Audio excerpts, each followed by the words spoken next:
So, we're going to wrap up my episode today on the decades of my life, the music and the albums that have really made an impact and changed my course and had, real value to me.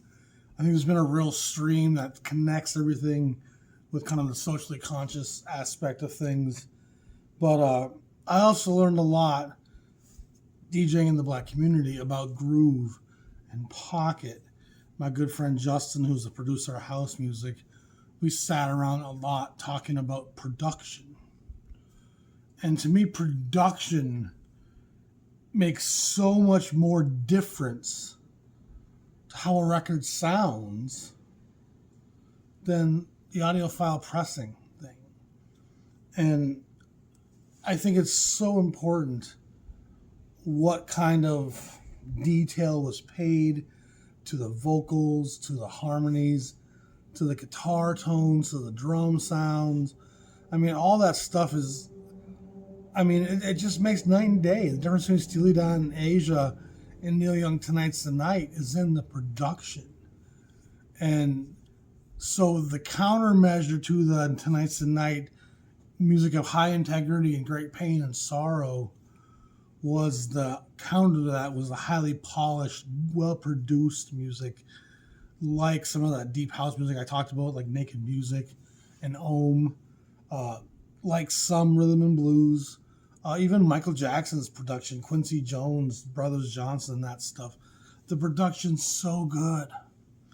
When you get into early 80s R&B, some of those bands like Slave and SOS Band, the sounds are so good. And there's a real difference even between early 70s Funkadelic, which is raw and got elements almost of punk rock and, real grungy sounds at times, versus P-Funk, Atomic Dog, which is, 81. The sounds are so different, and production's a real important thing. I talked about Dr. Dre's production, how his thickness of his tones and his sounds and the melodies are always in key with each other. There's a lot of hip hop that doesn't seem to understand some of those principles, but production was the other important thing for me. And so when you can have great production with a conscious message, that's a real rare thing. And a lot of the best production often goes to the highest bidders, and a lot of it's the pop chart stuff. A lot of that stuff sounds amazing, has great production behind it, but it's so baby food like, and it's worded verbiage that it's hard to listen to for any length of time. And I feel that way about a lot of hip hop and R&B, and pop music. It's just there's not enough substance to really listen to it for any length of time. And a record that was really a bit of a course change for me, and it was purely based off of me recalibrating how I heard music as a DJ. I'm like, oh, that sounds good. People would like that. DJ long enough, you start to get a sense of me and my friend Justin, who's been a DJ a long time as well. We can often hear a new record that comes out by someone, and in talking a week later, we'll both have picked up the same 2 or 3 songs, or sometimes even just one song that really jumps out. It's got a great hook. It's not some to each their own thing. There's some of that. But a hook is more of a chemical, scientific thing than just I liked it or I didn't. And that's one of the big milestones, I think, in every collector, musician, fan of music lover's mind, is when we go from being someone who just loves whatever I buy to someone who's objective and says, oh, I bought this, but in retrospect, I don't really like it. I think once we turn that corner, we start becoming more honest with ourselves.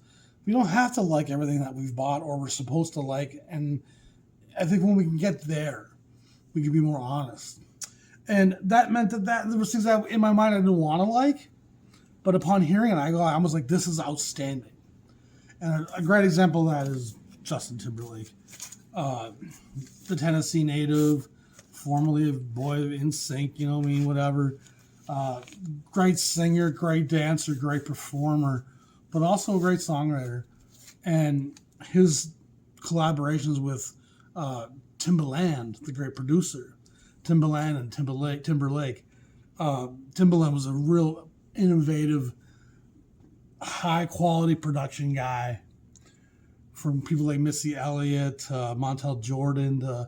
I mean, a lot of his records are really harbingers of that sound, that moment in time, late 90s, early 2000s.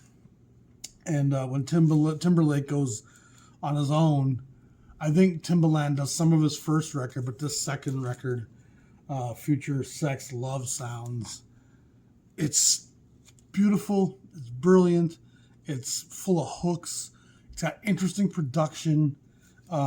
It does some of what modern music does, where it fuses things together. And a lot of, like, you listen to the Kendrick Lamar record, there'll be two parts of a song fused together that the first time you hear it, they're so unrelated musically that in your mind you're like, is this a new song? You have to kind of look and figure out, I'm like, did that just change tracks? Oh no, this is still 3 minutes and 40 seconds into that song, so this is the same one. But the music doesn't dictate that. It's like the track numbering has to tell you that, because the seaming of together of pieces, the fusing of different pieces and elements in a lot of rap and R&B records and even pop records today, a lot of times it just doesn't feel natural. It's not a natural progression. They'll use something when they accelerate the beat up to some really high BPM and then cut it out and then bring in this whole new thing. And a lot of times the pieces just don't relate. It's not like Paul and John and George Martin on All A Day in the Life, where everything's like, wow, that was the perfect little entourage, and now we're going there because that makes sense. And I woke up, got out of bed, drive to home. Yeah, okay, I'm with you, Paul. You know, a lot of that stuff's so jaunty. There's parts on the Damn record by Kendrick Lamar where it sounds like three different songs. On the first record too, where it's like, is that three different songs, but it's all just one song with pieces kind of fused together. It's really rough, a lot of it.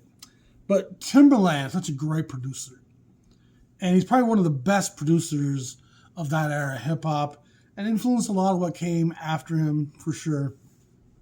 Pre-trap era, but still very much a guy with thick sounds and tones, and knew how to kind of construct, how to build songs. And Summer Love, What Goes Around, Love Stone, My Love, Sexy Ladies, Stop Bringing Sexy Back. I mean, and then the two records that came after this, I don't think I pulled them up here, but those 2020, Hindsight, whatever they're called, man, I love those two records. There's some songs on those records where the production's so dense and just so many little things if you listen carefully. But it's all clever. It's not just basic and sloppy. It's really well constructed. So those records were big records, and as about the time I started dating my wife, those other two records came out, the double record thing, and my wife really got into it with me. And so we spent a lot of time on road trips listening to Justin Timberlake with Timbaland's production. I do want to mention his record that came out like probably 2016, where he kind of writes and produces it more on his own. There's a song there with a country singer who's Chris Stapleton. I can hear in my head. It's a great song. It's a really great song. It's different than this electronic kind of hip hop. It's a bit more organic sounding, of course, with a country singer. You could have come to expect that. Purity Ring was a band I stumbled across in DJing, and it was actually one of the bartenders playing it at bar close after a long night of DJing. When your ears are about as raw and as numb and uninterested in new sounds, there's not a lot you want to hear after 5-6 hours of DJing that you're like, oh yeah, what's that? Turn that up. That really caught my ear. And my buddy Zach, he was bartending that night, and he flipped this thing on. He said, I think you might like this. And I hear that all the time. People are always like, oh, you're a DJ, you got to check this out. You'll love this. I think you'll really like this. People don't even know me walk in and think that they know what I'm going to like, you know.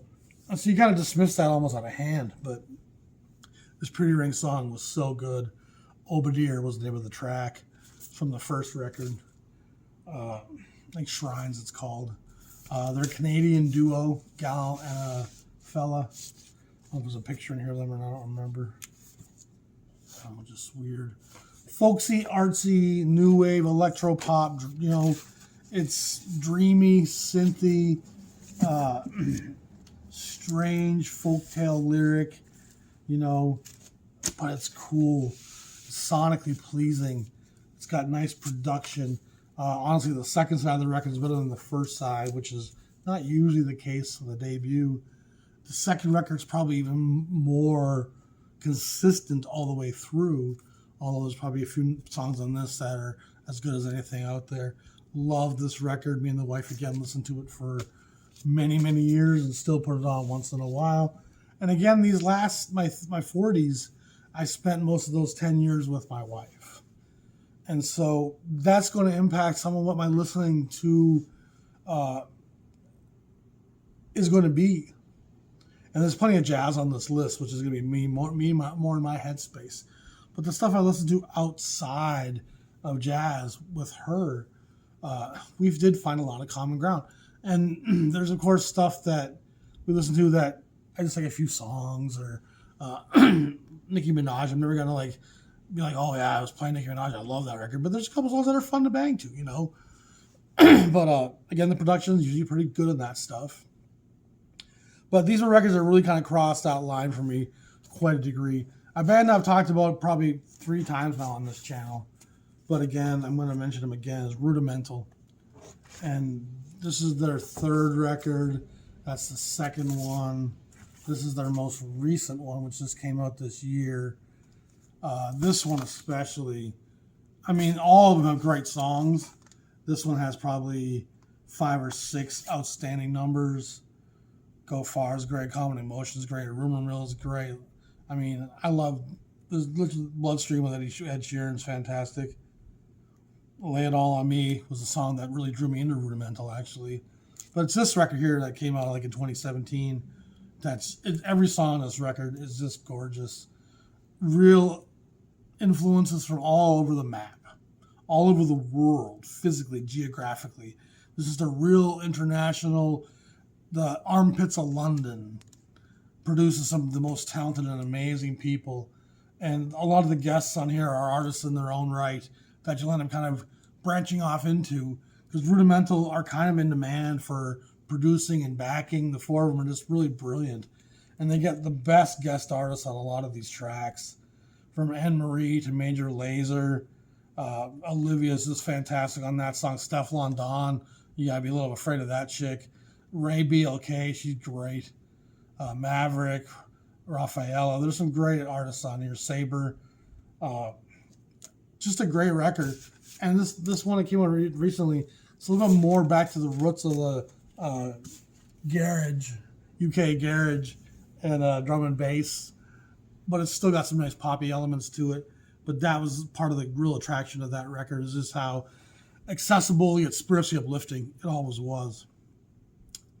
Halsey was something I kind of got into with a little trepidation, but I really liked this Badlands record. I really liked this one that came out like probably 19. Beautiful colored vinyl, by the way. There's a number of songs on both these records I've played DJing a lot. Atmospheric, kind of, dreamy bad girl synth pop with some kind of, almost hip hop R&B elements in the background. It's made her very accessible.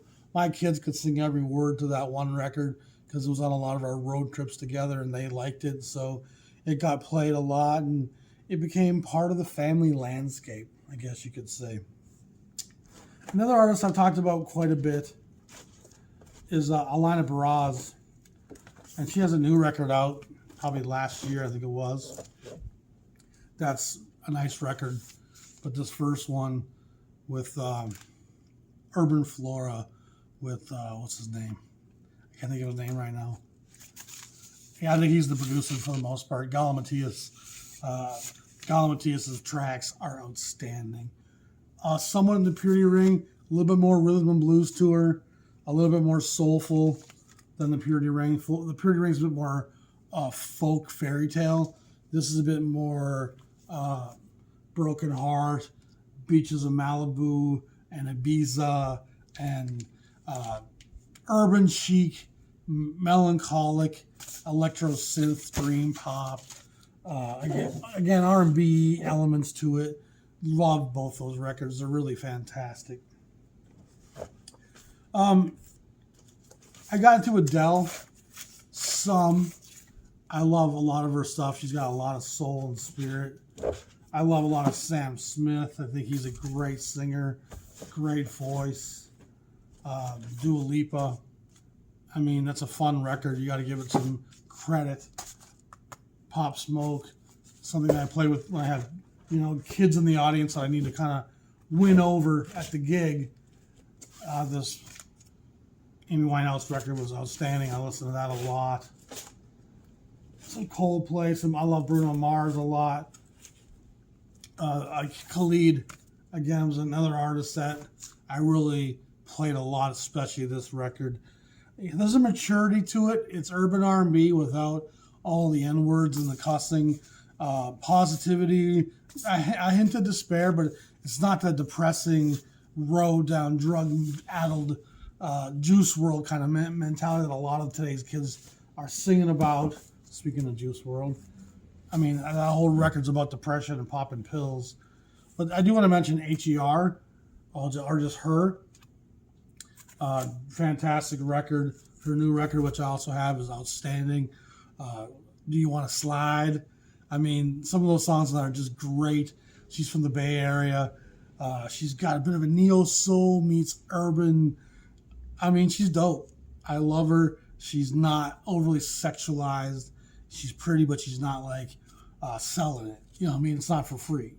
You can tell that that's going to cost you something. You know what I mean? It's not for free. And so, beautiful woman with a beautiful spirit. I love both of her records. And now I want to jump into some of the jazz that I really loved in this last period. And I'm going to grab a few things, so give me a pause here. So after coming to jazz through Coltrane and Pharoah Saunders and a lot of that more intense side of the avant-garde and free jazz, which when I was 24 listening to the Dead and psychedelia, those records were very appealing and made sense to me. But as I got older, especially when I started dating my wife and we got married, I wanted to play jazz that wasn't going to drive her away. And there was kind of a conscious effort on my part to not play jazz that would make her cringe. And I found myself actually really enjoying that process as I went down that road. And you don't want to play stuff around your partner that's going to drive them out of the room. That's not healthy dynamic. You know what I mean? And I'm never, as a DJ and just as a person, I never wanted to be that abrasive where I'm going to play something no matter what. And if nobody else likes it, who cares? It's not just how I like to be. I just don't, that's not how I like to be. I'd rather bring people in and have a good time together. But there was a number of records that kind of set me down that road. And this was a really hard thing to pick, these jazz records, because, I picked 6 here, I think, and 1, 2, 3, 4, 6, yep. And I could have picked 600, but these ones were all pretty impactful, starting with Thelonious Monk by himself, just with Oscar Pettiford, and I think it's Kenny Clark, if I remember. Yep. This is the first Riverside Modern Jazz LP. Number 201 starts the 200 sequence, which is where the modern jazz sequence starts at Riverside. So it was a real score for Orrin Keepnews and Bill Grauer, who were running Riverside Records, to sign Thelonious Monk. He had worked with Blue Note to not very much acclaim. He'd recorded for Prestige in the early 50s for both, and those sides kind of went relatively unnoticed, even though Sonny Rollins was on some of them. It was really when it comes to Riverside, that he really finds his niche, and Orrin Keepnews hears something. But he starts them off with this record, which is a little bit more accessible, playing the great Duke Ellington. And even a Picasso-like Monk isn't going to take Ellington songs and chop them to pieces. You got to pay homage to the great Duke Ellington. So he plays with a lot of dexterous honesty and just integrity, and recognizing the pieces that he's playing are important and part of the jazz history. And it was probably a safe choice for Riverside to have him do it, but it opened up the doorway to him becoming heard more. He does another record, I think it was called Solo Monk maybe, and then The Brilliant Corners happens, which was a real gateway for him. And of course, I heard Brilliant Corners long before I heard this. But this one was just a real record I enjoyed a lot. It's one of my first original old Monk records. And so I just really enjoyed jumping into that. I found this one at a record store in the wild, an old Blue Note number 1600, which in my mind it's the last of the 1500 sequence. Because there is no 1601. It goes to 4000 after this. And so it goes 1500 to 1600 and then jumps to 4000. And this is the great three sounds. This is cocktail blues jazz. There's some fun, bubbly champagniness to it, but there's also some real Gene Harris soul and funk and groove. And this is black cocktail music. This is not monocle music. This is fun. Groove. It's pocket. It's cheeky. It's sassy. It's whistling at a chick. You know what I mean? Like Lou Donaldson's, very tongue-in-cheek and full of vigor. I love Gene Harris. I think he's one of the great piano players of the time. And all the Blue Notes that they make are some of the easiest, most valuable pieces to collect. I mean, they're just sitting out there waiting for you to find them. They sold really well, which means they haven't been reissued a ton. Because they haven't been reissued a ton, it means people aren't really looking for them. And they're fun, easy to listen to records that you can put on for any of your friends who don't even like jazz. And they'll be like, oh, this is great. What is this? It's three sounds. A record that really propelled me into the West Coast was actually on an East Coast label, Bethlehem, with the great Max Bennett, a bass player who ended up being a part of the Wrecking Crew. Just a fantastic musician who was on hundreds of records and recordings. But he's an upright jazz bass player for the first part of his life. And he makes this record on Bethlehem in the 10-inch series, number 1028. And it's a tough record to find. It's a fantastic burnt gold black cover with some zebras on it. The title is Hence, Home, You Idle Creatures. Get you home and lend an ear to Max Bennett. And the band is outstanding. It's a who's who of the cream of the crop of that West Coast scene, with Charlie Mariano, the great Stan Levy, Claude Williamson, Frank Rosalino, and then Helen Carr sings a song on each side. And I love Helen Carr's work as well on Bethlehem. But, I mean, all these artists have records at Bethlehem. It's the Bethlehem lineup when they had a stable of their own. And it's just super fun, up-tempo, bright, aggressive. There's not civil rights tension in this music, but it's got a lot of that same tempo and viscosity. And it's thrilling to listen to. And it opened my ears up to a whole new dimension of West Coast music that was beyond the cool. It was West Coast cool bop. Hard bop? No, but it's cool bop. And it's got a lot of intensity and up-tempo. And I got into all those players and thus collected a lot of West Coast labels because they all spread throughout the West Coast. It's a pretty broad diaspora. Sticking with Bethlehem, she sounds a lot like Billie Holiday. She's got a lot of blues for a little white gal, Marilyn Moore. She dated Al Cohn, if I remember. I think she was married to him, actually, for a while. They were friends, actually, with Billie Holiday as well. Al Cohn knew her from back in the day. This record is brilliant. It's hard to find. It's kind of expensive. Al Cohn performs on it, as well as Joe Wilder, one of my favorite lyrical trumpet players. Barry Galbraith, one of the great guitar players of that era. Milt Hinton, bass royalty. O.C. Johnson, one of the great drummers of that era, along with Don Abney on the piano. Al Cohn plays tenor and bass clarinet, which is cool. And she's channeling Billy, and it's just a great, great record that once you hear it, you'll want to hear it again. And ultimately, that's kind of what we're looking for here, people, is what I want to hear again after I just heard it. Again, I could have gone a lot of different ways with this, but I'm picking this Dick Garcia record, sorry. It's got the great Terry Pollard on it, Gene Quill, Bill Evans shows up on this, Frank Isola. It's on the Dawn label, which is a great little East Coast label that was a subsidiary of Seco. The Dawn jazz repertoire for about 20 records is top notch. It's great East Coast, modern post-bop stuff. Fantastic lineup. I played this at my gigs a lot. World on Fire is great. The Deacon is great. It's got a great cover of a gal in bed saying, "Take a message from Garcia." This is a reissue with cool colored vinyl. I do have an original pressing as well. They had an alternate cover. I mean, this is a great record. You'll listen to it and you'll want to hear it again. And your friends will be like, "What was that? That was good." It's easy to listen to, but it's still got lots of meat and saccharine, and it's just not shit. You know what I mean? People think if it's not screeching that it's instantly Kenny G or like Pablo, but it's not the case. It doesn't have to be fucking screeching or new age. There's a lot of great post-bop that's so much fun to listen to that no one's going to ever want to leave the room because of it. I DJ'd a lot of this stuff. I can tell you firsthand, this is stuff people will embrace, and they'll want to get to know jazz, and they'll want to ask you about jazz, and they'll want to hang around you when you play jazz. And it ultimately isn't that kind of what I think I'm trying to do as a jazz emissary.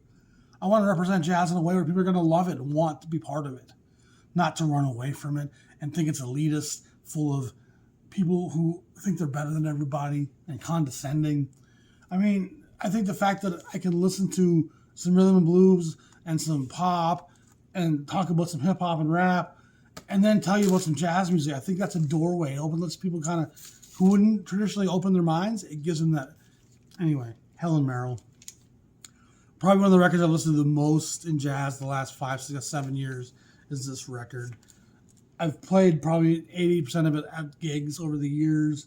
I love Lilac Wine. It's just fantastic. Anything Goes is wonderful. Comes Down, Mountain High, Valley Low, End of a Love Affair. The whole record's just gorgeous. And she's got enough blues in her to really bring that message home.